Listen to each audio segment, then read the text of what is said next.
విజయ్ ఓ పాత మంత్రగత్తెను వెతికాడు. ఆమె పేరు వసుంధరమ్మ. ఆమె పాడైన గ్రామం చివర్లో నివసిస్తూ పాత శాపాల్ని తొలగించే శక్తి కలిగి ఉంది అని ప్రచారం.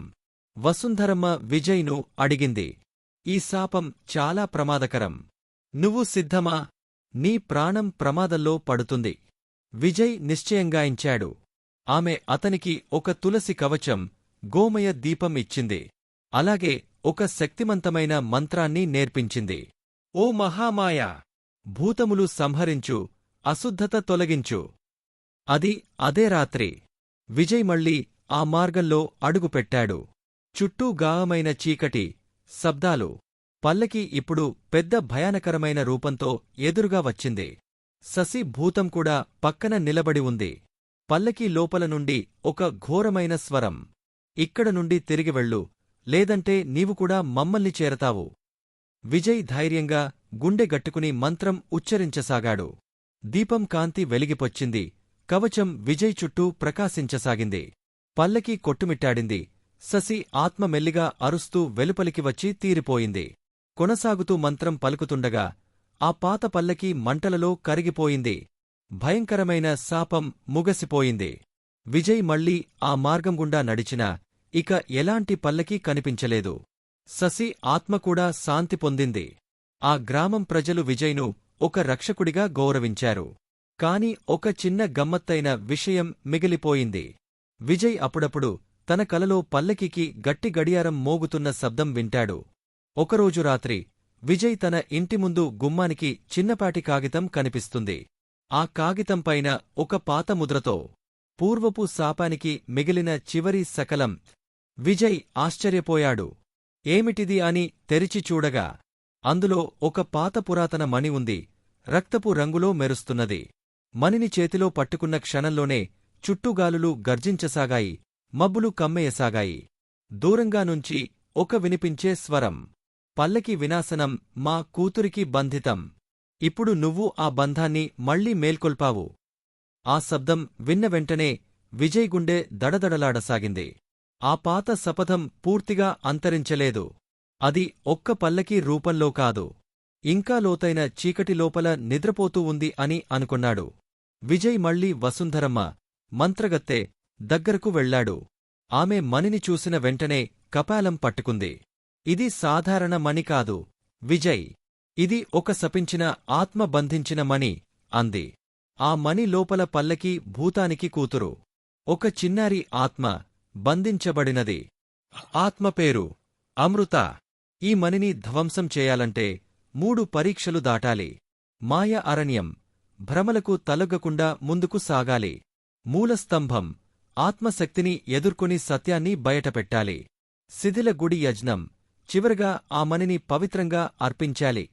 విజయ్ ధైర్యం తెచ్చుకొని తొలి పరీక్ష కోసం బయలుదేరాడు. మాయ అరణ్యం. విజయ్ అడుగులు వేసిన కొద్దీ చుట్టూ మార్పులు మొదలయ్యాయి. అతడి ముందు అతని తల్లి, స్నేహితులు, శశి వంటి వ్యక్తులు కనిపిస్తూ వెనక్కు వచ్చు విజయ్, ఇది సరికాదు అంటూ ప్రయత్నించారు. అయితే విజయ్ మంత్రగత్తె చెప్పినట్లు గుర్తించుకున్నాడు. ఇవి భ్రమలు మాత్రమే. నిజమైన విజయ్ ముందు చూపుతో ఉన్నాడు. అతను ధైర్యంగా నెత్తిన మణి పెట్టుకుని భయాన్ని అధిగమించి ముందుకు సాగిపోయాడు. విజయ్కు ఇప్పుడు 2వ పరీక్ష, మూలస్తంభం వద్దకు చేరుకున్నాడు. చుట్టూ ఒక ప్రాచీన స్తూపం. అక్కడ మణి మరింత గట్టిగా తళతళ మెరుస్తోంది. ఆ స్తూపం ముందు అమృత ఆత్మ యొక్క రూపం కనిపించింది. ఒక చిన్నారి, ఎర్రని కన్నులతో, బంగారు జడలతో, కళ్లలో అపారమైన బాధతో. నన్ను విడిపించు, కాని నీ భయం నన్ను మరింత శక్తివంతంగా చేస్తుంది అని ఆమె కొంచెం భయానకంగా నవ్వింది. విజయ్కు నిజమైన ధైర్య పరీక్ష. మూలస్తంభం వద్ద విజయ్ నిల్చున్నాడు.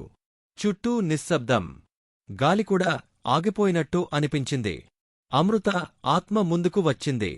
చిన్నారి రూపంలో ఉన్న ఆమె చూపులో చీకటిలోతులు స్పష్టంగా కనిపించాయి. నువ్వు నన్ను విముక్తి చేయాలంటే నీ మనసులో దాగిన అతి పెద్ద భయాన్ని బయట పెట్టాలి అంది. విజయ్ కనుపాపలకూడా కదలకుండా నిలబడి తన మనసులో వెతికాడు. అతని నిజమైన భయం ఏమిటంటే తను తనకు నమ్మిన వారిని రక్షించలేకపోతాడన్న భయం. శశిని రక్షించలేకపోయిన బాధ ఇంకా అతడి మనసును గుచ్చుతూనే ఉంది. అక్కడ వెంటనే మహా విగ్రహం ఒక్కసారిగా జిలుగిపోయింది. 3 బంగారు తలలతో ఉన్న ఒక భయంకర ఆత్మరూపం బయల్పడింది. అది విజయ్పై గర్జిస్తూ చుట్టూ మబ్బులు కమ్మేసింది. నీ బలహీనతను అంగీకరించు. నీ భయాన్ని ఎదుర్కొంటున్నావా? అంది ఆ రూపం. విజయ్ మణి చేతిలో బిగబట్టి గొంతెత్తి అరవాడు. అవును, నాకు భయముంది. కాని నేనది అంగీకరిస్తున్నాను. అదే నా బలం, నా నమ్మకం. ఆ క్షణంలో మహా విగ్రహం ముక్కలైపోయింది. చీకటి కమ్ముకున్నది, తగ్గిపోయింది. అమృత చిన్నారి రూపంలో నవ్వుతూ, పరిశుభ్రమైన రూపంతో విజయ్ ముందు నిలబడి, నిజమైన ధైర్యం భయంలేనిదే కాదు, భయాన్ని అంగీకరించి ముందుకు సాగడమే అని మృదువుగా చెప్పి ఆకాశపు వెలుగులో కలిసిపోయింది. మణిలో నుండి వెలువడిన ఆత్మకూడా శాంతి పొందింది. విజయ్కు మిగిలిన చివరి పరీక్ష శిథిల గుడి యజ్ఞం కి సిద్ధమయ్యాడు. అక్కడ మణిని పవిత్రంగా నాశనం చేయాలి, లేకపోతే మిగిలిన చీకటి మళ్లీ విస్తరించగలదు. విజయ్ మాయ అరణ్యాన్ని దాటి మూలస్తంభంలో తన భయాన్ని జయించి చివరి పరీక్ష కోసం శిథిల గుడికి చేరుకున్నాడు. ఆ గుడి చాలా ఏళ్లుగా పాడై ఉంది. లోపల అడుగు పెట్టగానే గాలి నిలిచిపోయినట్టు అనిపించింది. గుడి మధ్యలో ఒక పురాతన యజ్ఞవేదిక ఉంది. దాని చుట్టూ పగుళ్ళు, విరిగిన విగ్రహాలు, పడి బతికిన దీపాల మట్టికప్పులు కనిపించాయి. వసుంధరమ్మ ఇచ్చిన తులసి తైలంతో విజయ్ యజ్ఞవేదికపై మణిని ఉంచాడు. దీపం వెలిగించాడు. మంత్రాలను జపించడం మొదలుపెట్టాడు. అప్పుడే చీకటి మళ్లీ భయంకరంగా మంటలు లాగినట్లు పుట్టింది. చుట్టూ భయంకరమైన ఆకృతులు, గర్జనలు వినిపించసాగాయి. అమృత యొక్క శుద్ధి చేసిన ఆత్మను బంధించిన ఆఖరి శక్తి గుడిలోని శిలల మధ్యనుంచి బయలుదేరింది. ఒక పెద్ద భయానక దేహం, బహుశా పల్లకి ఆత్మ అసలైన రూపం. నీ మంత్రాలు పనిచేయవు, నువ్వు నన్ను లేకుండా చేయలేవు అని విరుచుకుపడింది. విజయ్ 2 చేతులతో మణిని తిప్పి తులసి తైలంతో స్నానం చేయిస్తూ గట్టిగా మంత్రాన్ని పయించాడు. ఓ మాయాశక్తి, నీ అసత్య రూపం తొలగించుము. ఇది ఆత్మ విముక్తి క్షణం, శాంతికై పోరాటం. ఆ క్షణం మణి తెల్లటి కాంతితో పగిలిపోయింది. ఆ కాంతి గుడి అంతటా వ్యాపించి చీకటి దాహాన్ని నాశనం చేసింది. విషమ శక్తులు అరుస్తూ, బిగబట్టిపోయి చివరకు మౌనంగా విడిపోయాయి. గుడిమీద నీలి ఆకాశం వెలిగింది. పాడైన గుడిలో ఒక పువ్వు మొలిచింది.